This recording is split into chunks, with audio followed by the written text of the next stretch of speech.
that will deepen and expand our relationship with this very important and historical European partner. The EU and Switzerland have enjoyed for decades a very close relation, going from trade to health, from energy to education and research, transport, and a very long etc. that I could add here.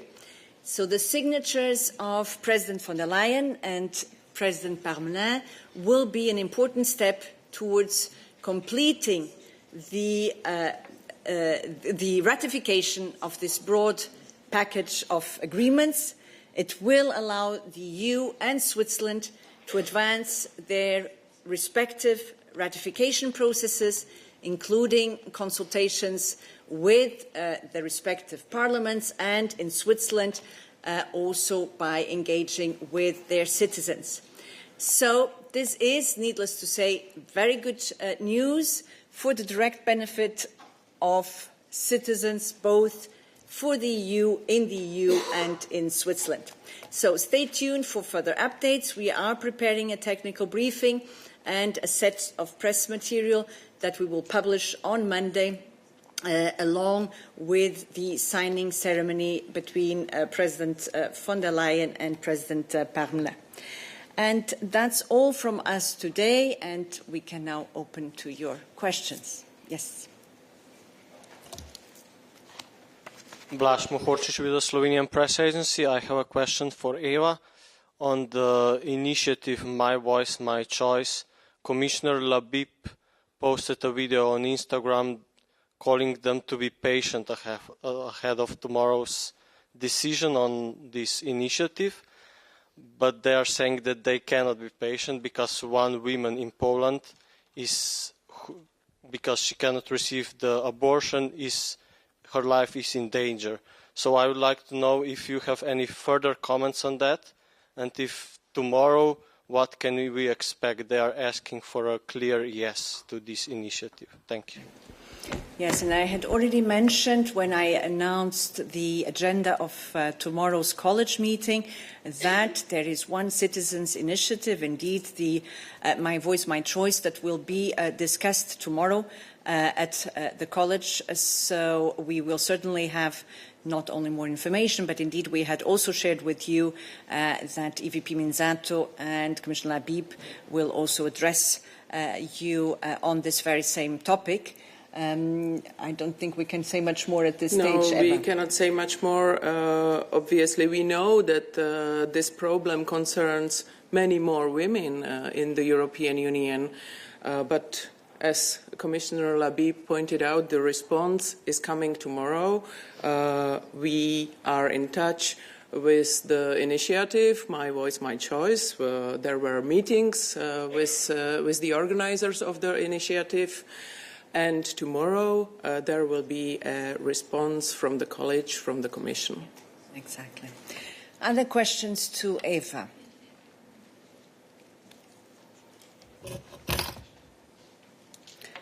I see two hands online. Are any of these for Eva?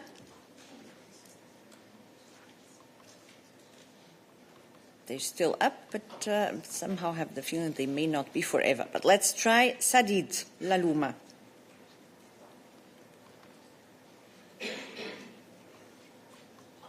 Sadid.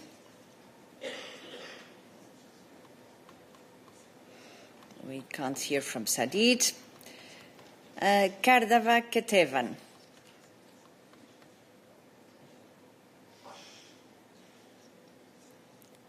We can't hear either.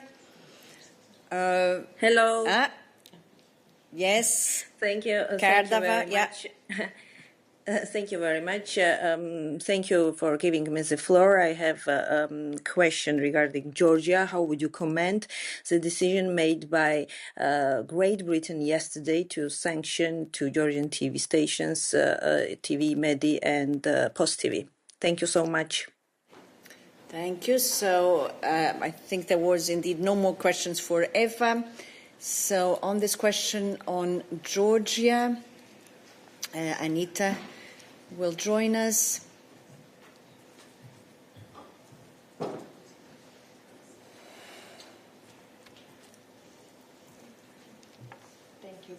We would not comment on the UK's government decision as such. What I can tell you about is our actions at the EU level and our position that we have reiterated many times in terms of the repressive regime that the Georgian authorities have put in place when it comes to the civil society, to the journalists, to the students, towards all the voices advocated for freedom, democracy and Europe.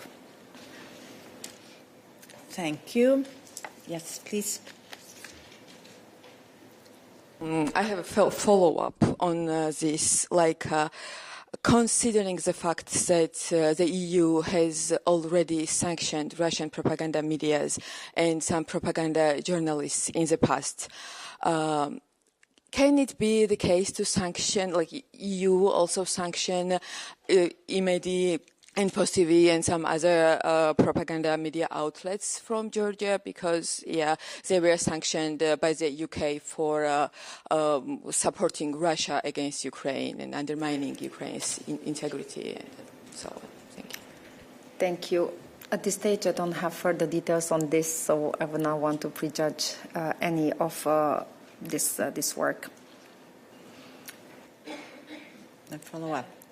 May I ask you one more question about Georgia, and it's also about sanctions, but it's not about televisions anymore. It's about Ghulevi oil terminal, which is located in Georgia, and we know that it was discussed to include this oil terminal in the 20th package of sanctions. And we know that that package has not yet adopted, but is that terminal still in that list? Because and also Prime Minister Kobakhidze also said that they had provided the EU Commission all the information to prove that they are not helping Russia to circumvent sanctions. But at the same time, in January 2026, exports of oil from Georgia grew up by more than 3,000%, and Georgia does not even produce oil. So cannot that be suspicious to you? Thanks. Thank you. On the question of the sanctions, as you know, there is no agreement yet. They're still being discussed. Of course, anything which was part of the proposal from our side, from the Commission, there is a reason to make it part of the package. But then, of course, all of it is subject to discussions with the Council, and that's where we are. So we don't know, and we cannot pronounce ourselves on whether that specific element is still will be part of the final package. There we need to really wait for the final adoption to see what will be the final elements of the 20th package of sanctions. Other questions to Anita? David? It's on David Carretta, Radio Radicale. It's on Ukraine and the loan. I don't know if I can ask now or... It's probably not for Anita, so let me just check if there's any other question here for Anita.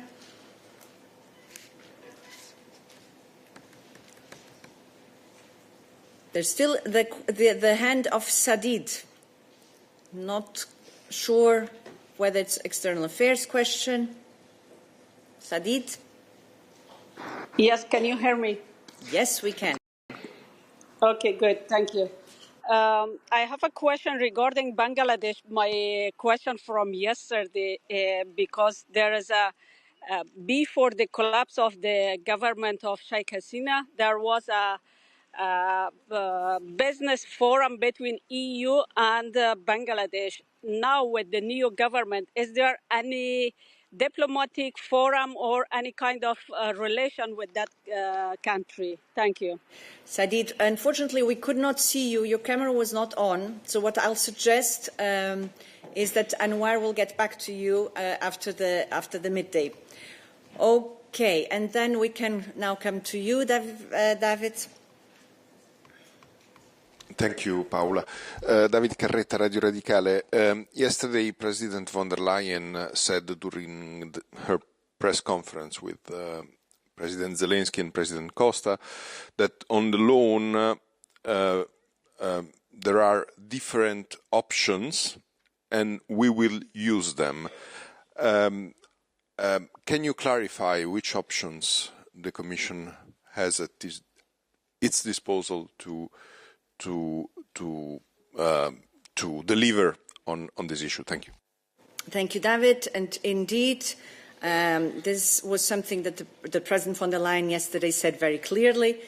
She referred to the fact that the loan to Ukraine, the 90 billion euro loan, was agreed by the 27 heads of state and government at the European Council, that they have given their word and that their word cannot be broken. And the President also reiterated and reassured, as you say, that we will deliver on the loan one way or the other, and that there are different options and we will use them. Now, what are these options? These are now being looked into, and we are discussing and exploring what is their feasibility with the Member States, with the Parliament. I won't be going into what those options are specifically at this stage. What I can say is we're exploring them further, discussing them with all those concerns, so in this case the Member States and the Parliament. Yes?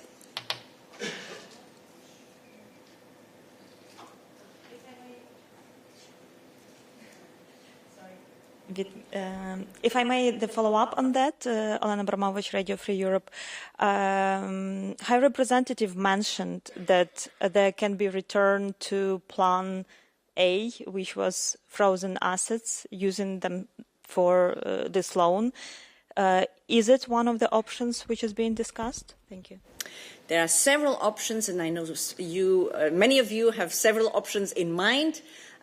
We will not go into concrete and specific options, but indeed there are several possibilities, and we're looking into them and see what could be feasible. Yes? Also, follow up. All the leaders of the EU countries gave their word, and also Prime Minister of Hungary, Viktor Orban, who is now taking this word away. Is the President von der Leyen going to talk to him? Maybe there is some meeting scheduled or a phone call to push him, to talk to him, to ask him about the position, about the plans. Thank you. There are ongoing discussions. I cannot confirm whether there is a specific discussion between President von der Leyen and Prime Minister Orban, but there are clearly discussions ongoing with Prime Minister Orban on this very same topic at various levels, for sure. Yes? Good afternoon, Zoltán Bugnyár, Hír TV. Still at the Ursula von der Leyen's Kiev trip, do you know if the issue with Druzhba was brought up with President Zelensky by Ursula von der Leyen on that meeting? And also I would like to ask probably Anna on the outcome of the oil coordination working group sitting today. Will be any coordination with Kiev to fulfill its contractual obligations to transport oil to Hungary and Slovakia? So, on your first question, and yesterday actually at the press conference, President von der Leyen also said that she was asking for the repairs of the pipeline which were destroyed after the Russian attacks. Maybe we should always remind the source of the destruction of the pipeline. President von der Leyen asked them to be accelerated, and yes, this has been brought up in the discussions with President Zelensky. On the oil coordination group, Anna Kaiser. The Oil Coordination Group met this morning and they discussed the state of play of security of supply and any short-term risks, including those related to the damaged southern Druzhba pipeline, and I can report the following updates. The first point, both Hungary and Slovakia confirmed that they started releasing their emergency oil stocks. These are kept by all member states precisely to manage situations like this. The group also looked into alternative supply routes to ensure continued oil flows to the countries concerned. At this stage, there is no immediate risk to the EU's security of supply. Both Hungary and Slovakia hold oil stocks in reserve. The second point is that there is an alternative supply route that can be used by Hungary and Slovakia, and this is the Adria pipeline from Croatia. Croatia confirmed at the meeting that non-Russian crude oil is being transported through the Adria pipeline to Hungary and Slovakia. Additional cargoes contracted by the MOL Group with non-Russian crude oil are inbound to Croatia's oil terminal. This will maintain security of supply in Hungary and Slovakia. And the final point, we continue to monitor the security of supply situation. We keep a close contact with all relevant member states as well as Ukraine. Contacts happen at the highest level in the Commission. As Paula said during her visit to Kyiv yesterday, President von der Leyen thanked Croatian Prime Minister Plenković for helping to secure and increase oil transport to Hungary and Slovakia through the Adriatic pipeline. The President also asked for repairs to the Druzhba to be accelerated. And a very final point, we condemn in strongest terms Russian attacks on Ukraine's energy infrastructure. So as you see, we're doing everything at our reach to ensure the security of supply of Hungary and of Slovakia at all levels. Yes. Follow up, although Hungary and Slovakia has exception of the usage of Russian oil, Croatia will not let Russian oil from the sea through Adria to Hungary and Slovakia, only non-Russian oil. Is that true? For the moment, the confirmation that we have from Croatia in the meeting today is that it is non-Russian crude oil that is being transported through the Adria pipeline to Hungary and Slovakia. But in this case, provided there is oil, its origin should not make any difference for the citizens in terms of energy security. And actually, if we can indeed phase out from Russia, that's ultimately the objective. And that's the objective we keep in mind is, to the extent that we still need fossil fuels, let's explore what are the possibilities to have them from a source other than Russia, which has consistently weaponized the need for their fossil fuels. Jorge. Yes, hello. It's also on this. First for you, Paula, I know that the President asked for the acceleration of the repairs, but then at the same time, President Zelensky in the press conference he said, renovate for what? To lose people? That's a very high price to pay. So did the President come back with a commitment from Zelensky that the repairs will be accelerated or not? What was the final discussion, the conclusion there? And for Anna-Kaisa, the Adria pipeline, the volumes that are coming now that you mentioned, non-Russian oil, are they enough to replace the loss of the Druzhba pipeline for Hungary and Slovakia or not yet? And what is the difference in terms of pricing? Thank you. Yes, Jorge.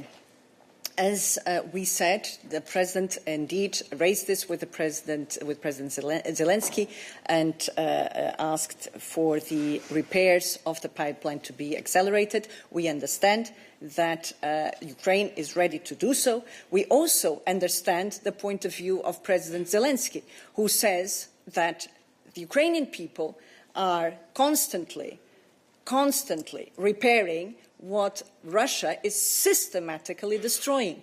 And some citizens are even losing their lives once repairing critical energy infrastructure.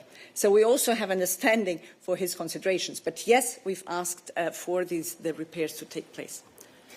On the Adria pipeline, it remains the main alternative pipeline for Hungary and Slovakia to cover their needs. And the pipeline has sufficient capacity to increase volumes to fully cover the Hungarian Slovakian requirements, and it has already been in use to supply crude oil to the two member states. We have received information, Croatia has communicated that it is assessing the situation whether it can lawfully accept Russian crude at its port, both under the EU and US sanctions. But for the moment, we do not have any further comment to make at this stage. But you asked about the capacity. Can Adria deliver and supply? Yes, it can. On the prices, we do not make a comment on the oil prices, what is happening in the market. It's the markets that decide the prices. I do not have a comment to make on those. Yes. Thank you, Paula. It's Augustin Palokai from Youth List. Anna-Kaisa, is Croatia the one who decides whether it can allow Russian oil to go through Adriatic pipelines, or because the Croatian representatives are saying that they are consulting with you, with the Commission, because it's EU who imposed the sanction. Now, Hungary and Slovakia, they had exception for Russian oil through the pipeline. Does this exception covers also possibility to import the oil by the sea? Second, if you say that the oil is already going through Adria pipeline, non-Russian oil, does this mean that Hungary and Slovakia ordered this oil, so that they themselves now admit that there is alternative? Thank you. These are, again, we are talking about companies that make these contracts and order the commodities. We do not have access to these private contracts. I do not have this information, who has ordered what. What we can say in terms of in our role as the chair of the coordination group, and the information we received, is that there is capacity to supply both Hungary and Slovakia. You were mentioning the situation that concerns the sanctions. This is precisely what we have been saying, that we need to look into this. I do not have any further comment to make on this. This would be less about the energy beat and more on the sanction side. But as you described the situation, it is correct. Yes, Hungary and Slovakia do have exemptions as regards importing Russian oil under the sanctions regime. Nikolaos. Sorry, there is a follow-up there. Thank you. Quick.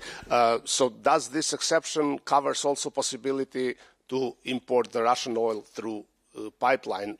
And because the Hungary and Slovakia are blaming Croatia, that Croatia is preventing this, not the EU or EU sanctions. So is it individual country that is deciding not to allow Russian oil going through the pipeline, or this is Croatia implementing EU sanctions?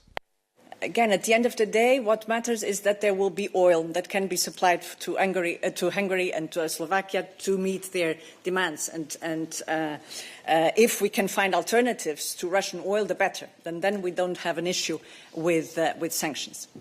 Nikolaos. Thank you, Nicholas Kromeyer, for your active.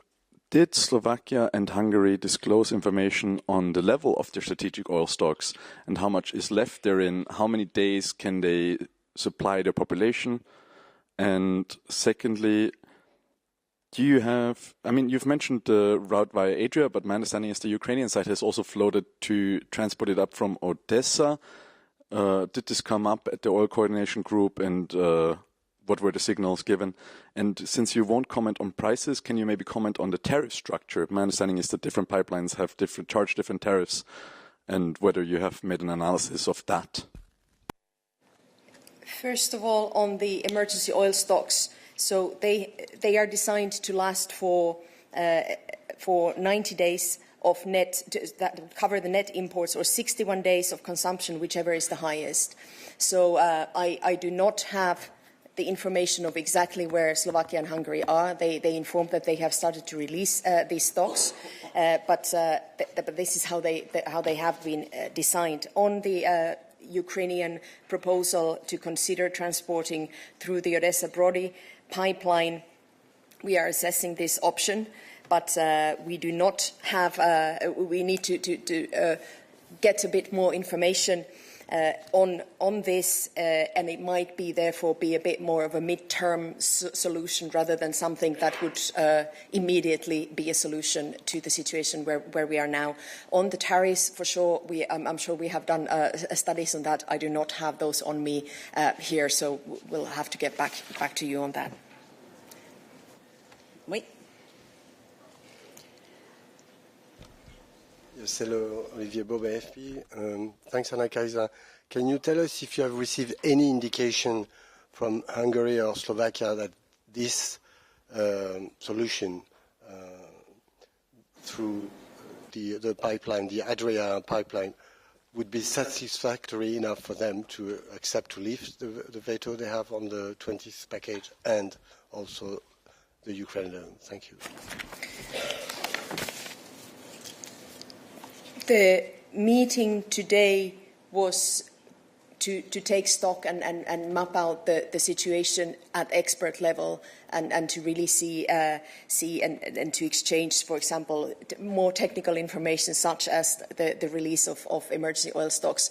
When it gets to the more political decisions as you refer to, this is something that these discussions will very likely happen somewhere else. And needless to say, we are in very close contact also at political level, both with Hungary and Slovakia.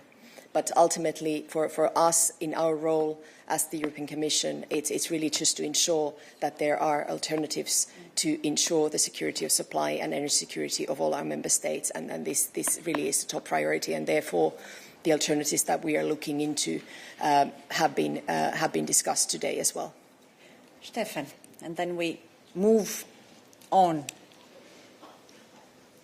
Yes, a short follow-up. There are contradictory information on the state of this Druzhba pipeline. Do you have a clear picture and what kind of shape it is? Is it easy to repair or is it impossible to repair on short notice?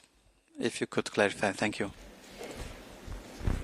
We have information. We received a letter from Ukraine last week where they confirmed that there is an ongoing assessment of the damage and the conditions for prompt restoration of oil transport, and emergency repairs are being carried out. We monitor this closely through our bilateral contacts with the ministries concerned.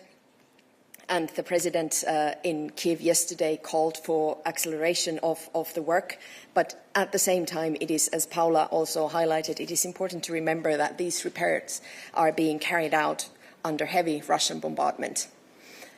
But we do have a letter and an assurance from Ukraine. I was going to say Hungary, Ukraine from last week, giving us an explanation that emergency reparatory work is ongoing, but under very difficult circumstances.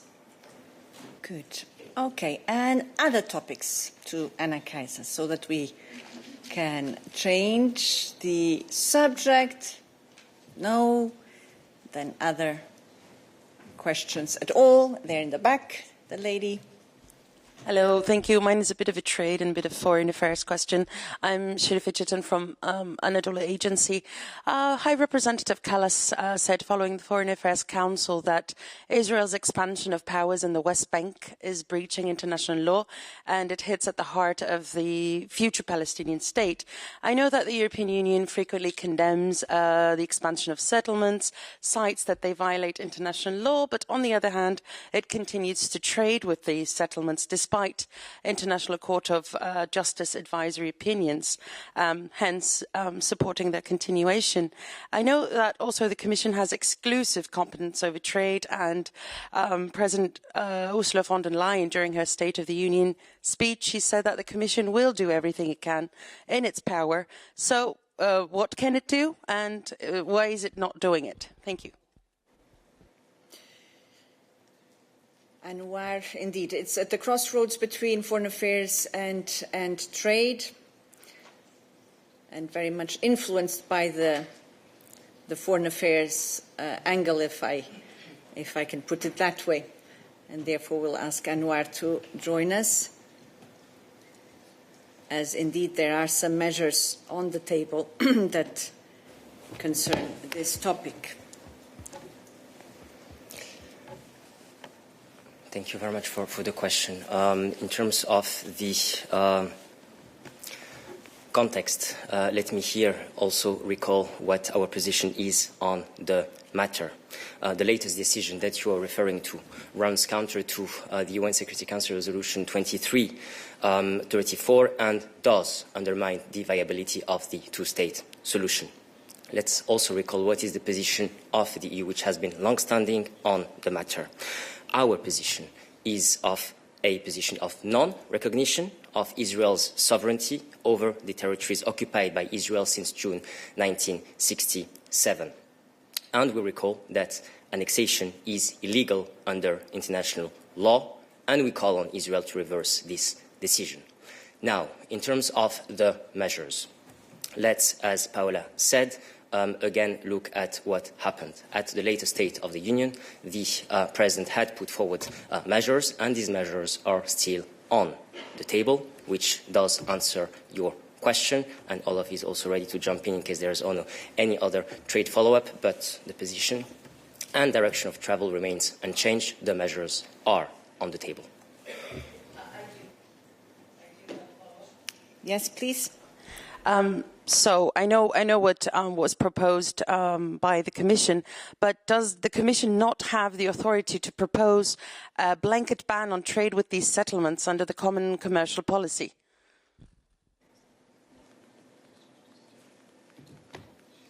Yeah, that's indeed a different issue in terms of what is it that we have proposed in terms of sanctions, what is it that we do in terms of trade. I don't know if we have any further elements on this at hand. Looking here at Olaf from a more trade perspective.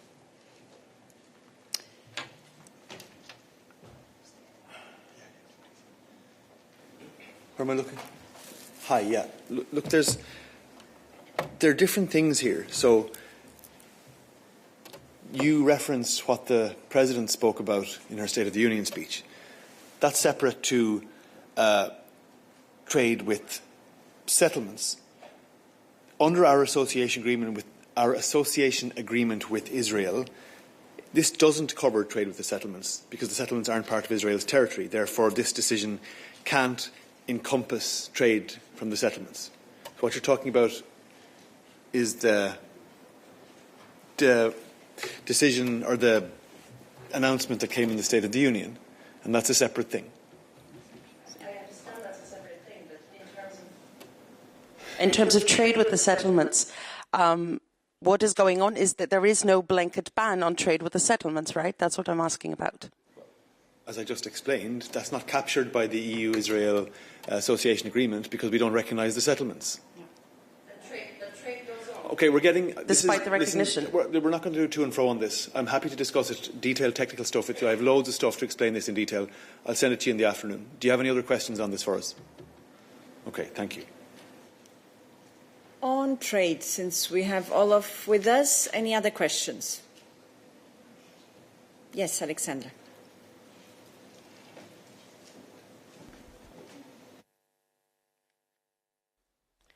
Sorry, yes, thank you, Paola. Alexandra Voudouri with Kathimerini. Olaf, I understand that the Commission is still seeking more clarity from the US administration, but at the same time, Commissioner Šefčovič urged yesterday the European Parliament to stick on a vote on the deal in the March plenary.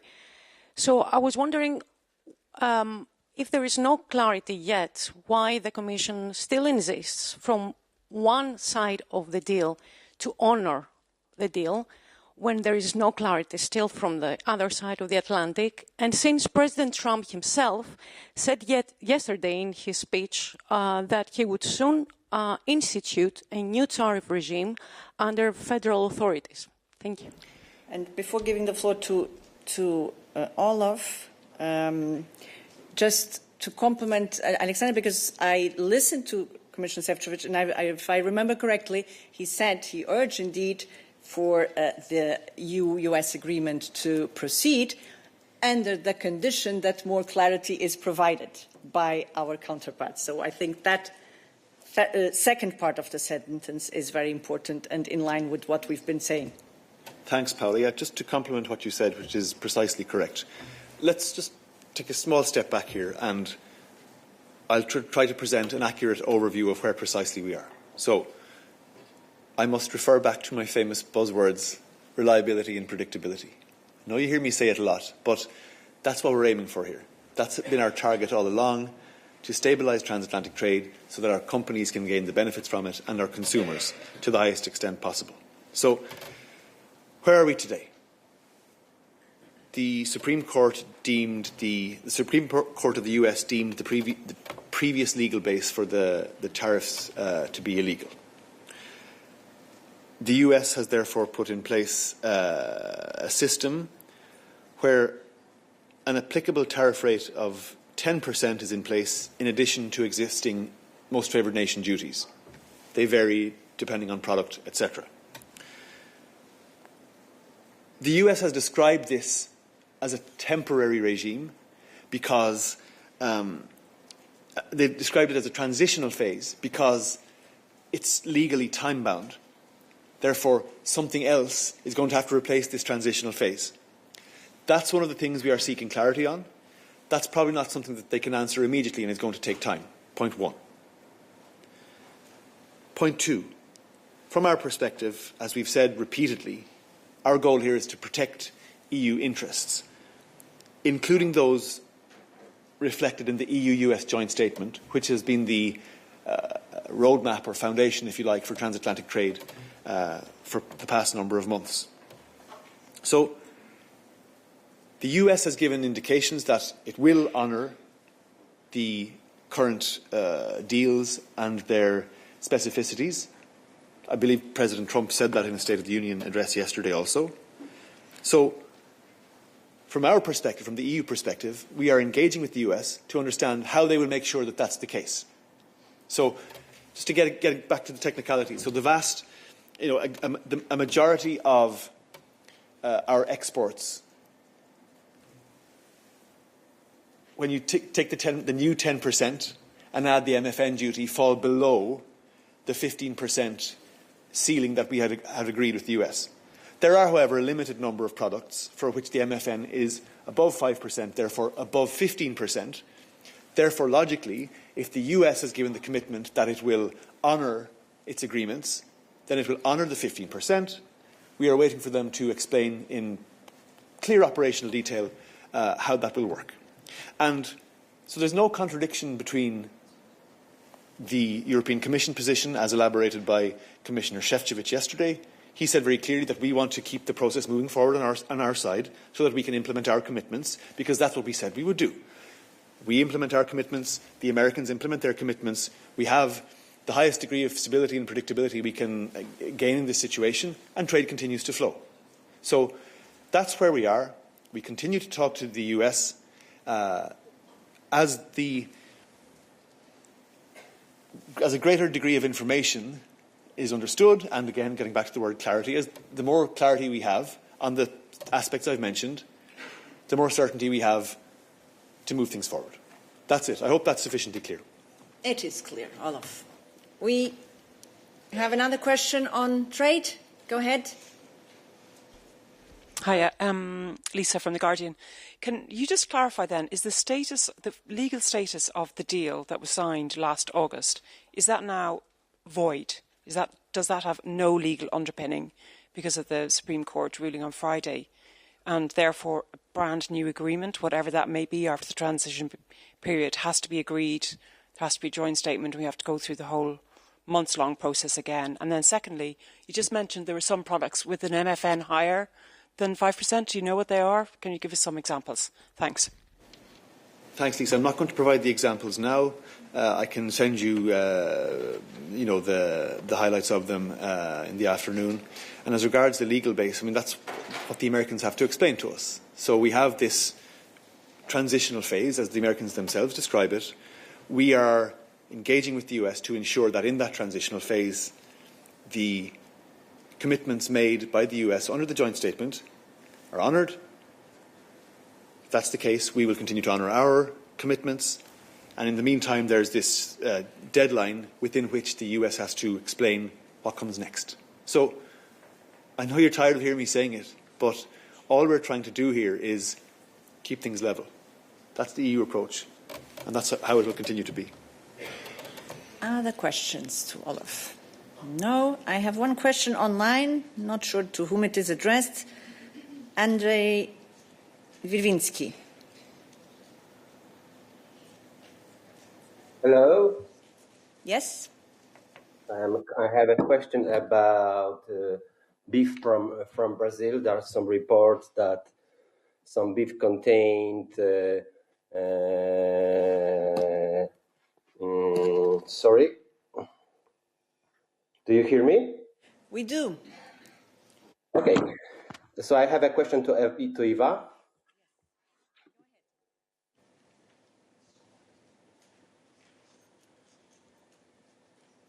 Please, you can proceed. Okay,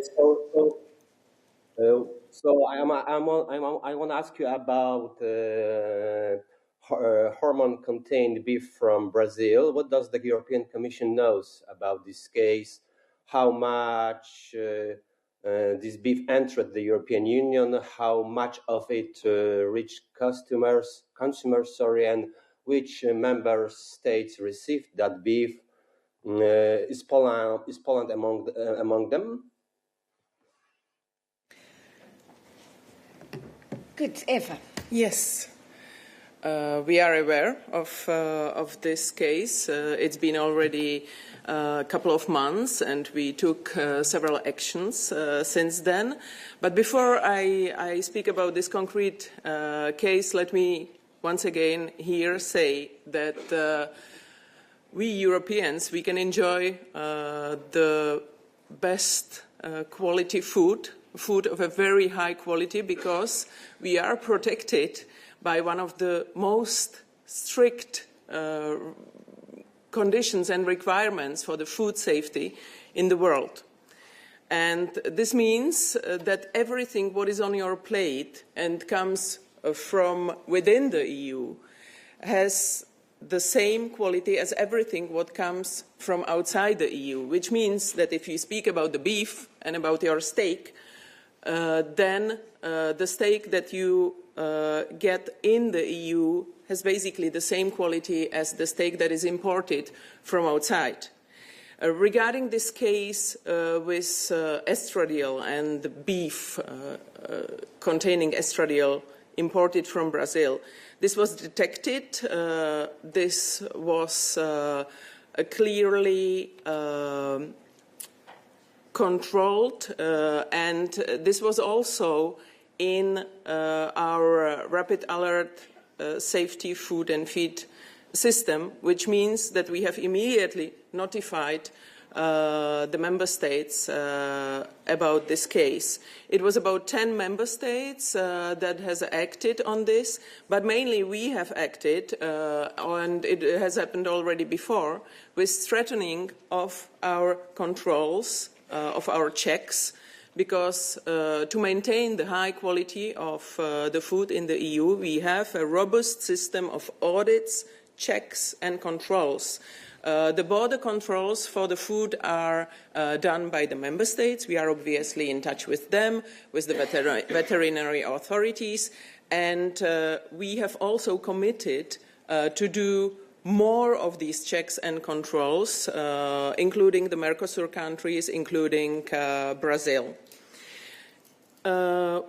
When we speak about this case, it's also necessary to say that it was a frozen meat, and it was a small amount of frozen meat. We don't speak even about 1% of the imports from Brazil.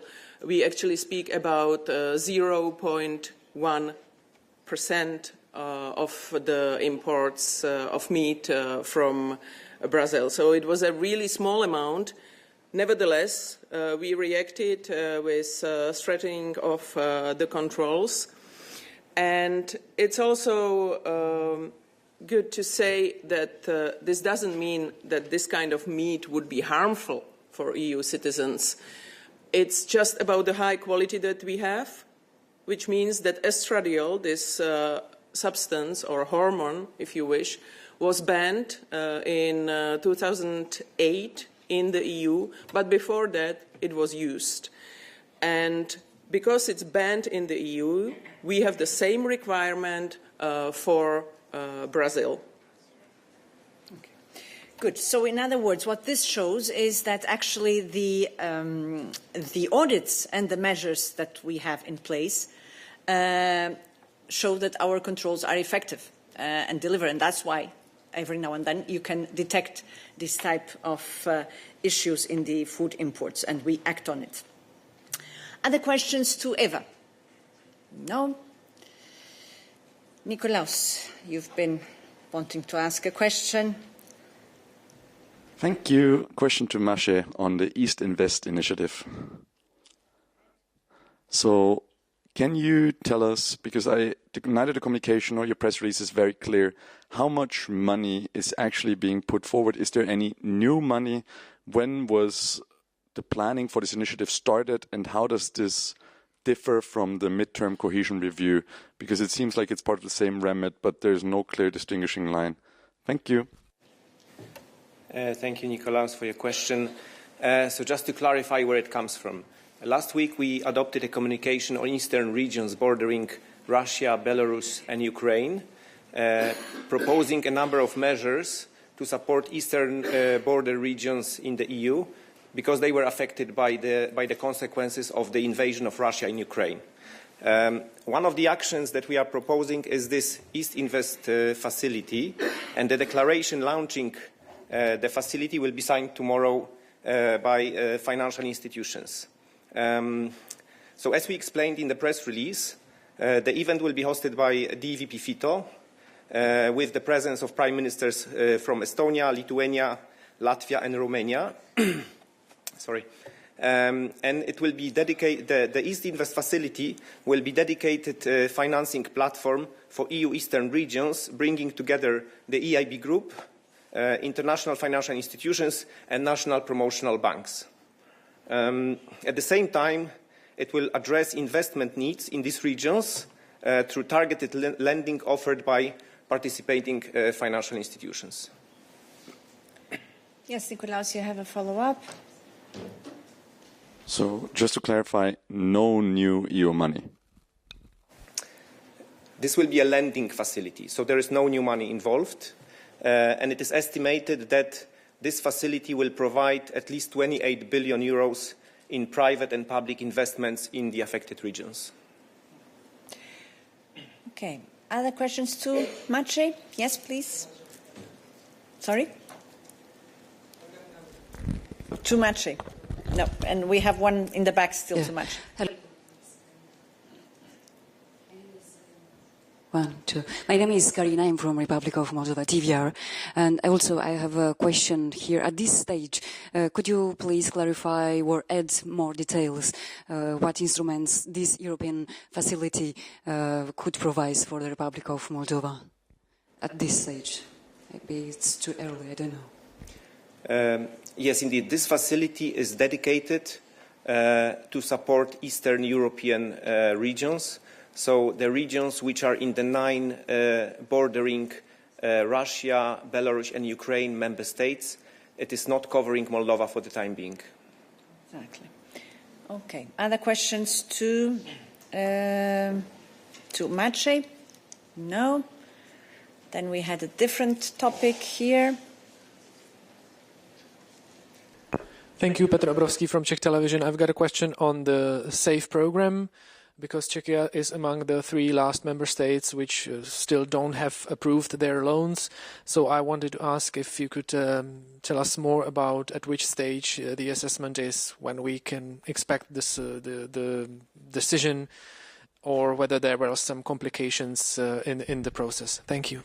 Thank you. And that's for Siobhan, stepping in for Thomas. Indeed. Thanks for the question. As Paula said, I'm covering for Thomas on that. So the Commission is currently still assessing the 3 remaining SAFE plans from France, Czechia, and Hungary.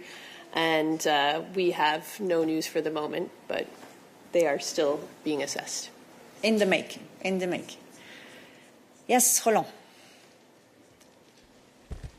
Thank you very much, Roland Pap with Nipsava. I have a follow-up on that. So based on your experience with other 16 plans, how is it for them regarding the signing the loan agreement and sending pre-financing? And am I asking specifically of like how long does it take from the approval of the plan by the Commission and then sending the actual money, the pre-financing, to the member state. And in this regard, is there any chance for Hungary getting any pre-financing before mid-April? Thank you. First, we need to get... On va pas mettre les bœufs avant la charte, comme on dit, ou le char. So first we need to adopt the plan, and then we can answer when will the funds be disbursed, right? So this way we cannot really say and make any link with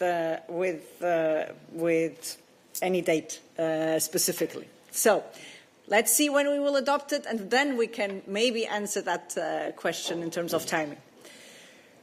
And each plan is in itself. So there also, it may take more or less depending on each of the different plans. Other questions to Siobhan? Yes, Nikolaos. I realize it's the third time. Let me see if other colleagues are not angry that you get... I try to speak extra quick. Nicholas Koma for Euractiv. The Commission said today they will seek to open negotiations with Western Balkan countries to have them join the EU roaming area. Could you tell us when you expect them to join the area, given that the President said Montenegro and Albania would join this year? Thank you. Yes, that is something that we put out today, I think, in the Daily News. Yes, and it's for Ricardo. Thank you, Siobhan.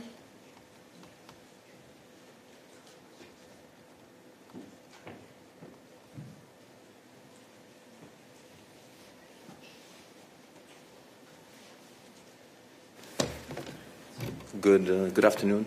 Like Siobhan, I'm also trying to replace the irreplaceable Thomas.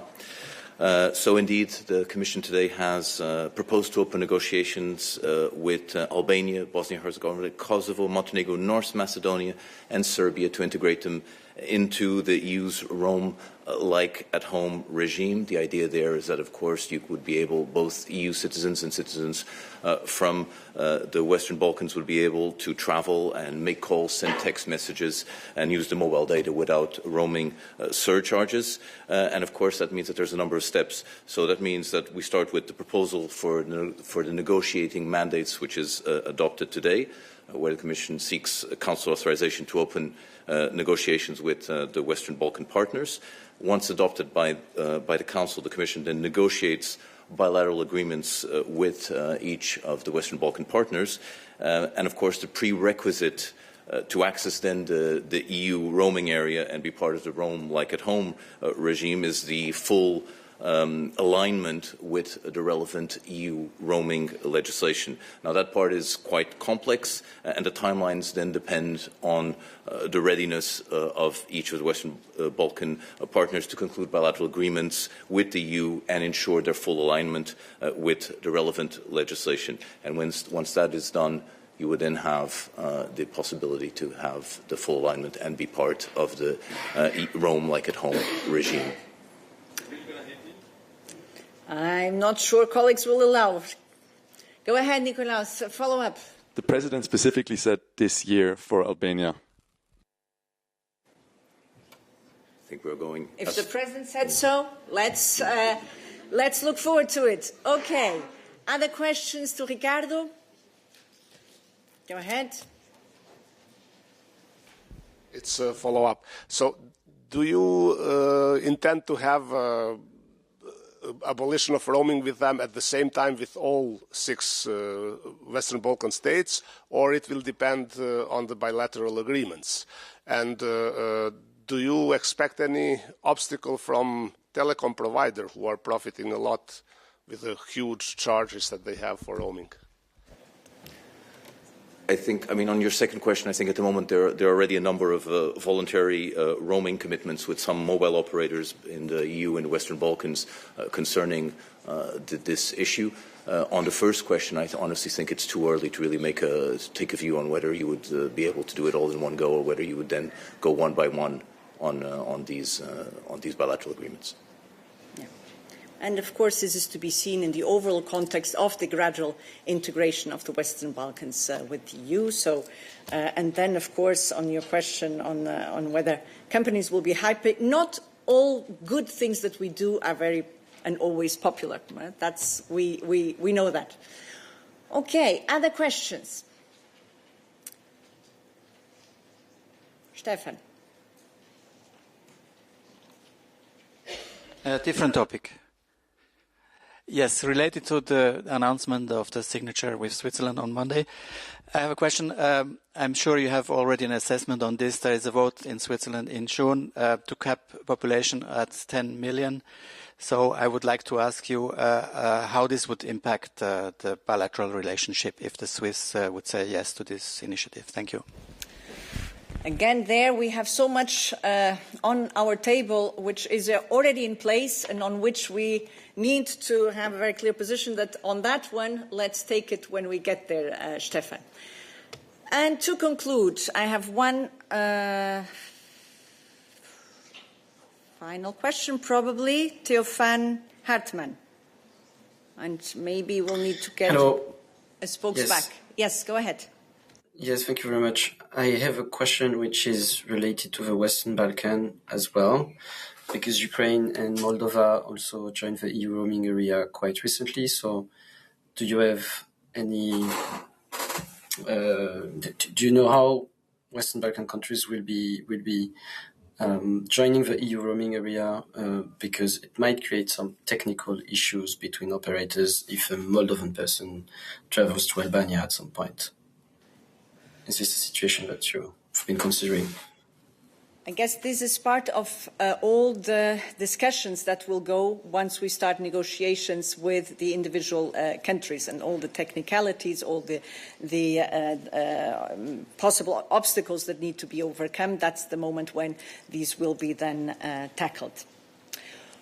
Good. And with this, we come to an end. There will be another press event this afternoon with Executive Vice President Ribeira.